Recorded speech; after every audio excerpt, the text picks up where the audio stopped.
Um homem que frequentava regularmente reuniões com seus amigos, sem nenhum aviso por comodismo, deixou de participar das suas atividades. Depois de algumas semanas, numa noite muito fria, um integrante do grupo decidiu visitá-lo. Encontrou o homem em casa, sozinho, sentado em frente a uma lareira, onde ardia um fogo brilhante e acolhedor.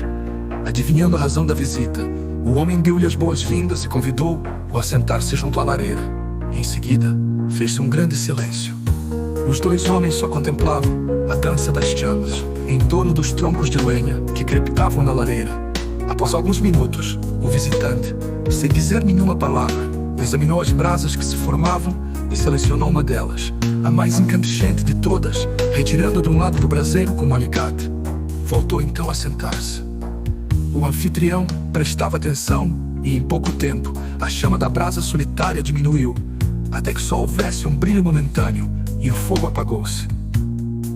De repente, em pouco tempo, o que era uma ostra de luz e de calor não passava de um negro, frio e morto pedaço de carvão.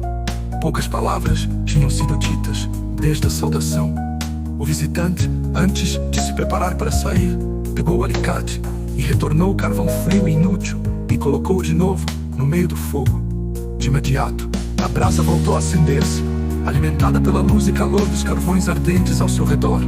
E o anfitrião disse-lhe: "Obrigado pela sua visita e pela sua bela lição. Vou voltar para o grupo." Por que é que os grupos se extinguem? É muito simples, porque cada membro que se afasta perde o fogo e o calor dos outros. Aos membros de um grupo vale a pena lembrar que eles fazem parte da chama. É bom relembrar que todos somos responsáveis por manter acesa a chama de cada um, e devemos promover a união entre todos, para que o fogo seja realmente forte, eficaz e duradouro. Os amigos que aqui estão reunidos é para conhecer, aprender, trocar ideias, ou simplesmente saber que não estamos sozinhos, que há um grupo de amigos e familiares com quem podemos contar. Vamos manter a chama viva, mesmo que alguns se comuniquem esporadicamente. É bom saber que mantém a sua chama acesa. Sendo assim, obrigado a você por fazer parte da minha fogueira. Feliz 2025! Fico!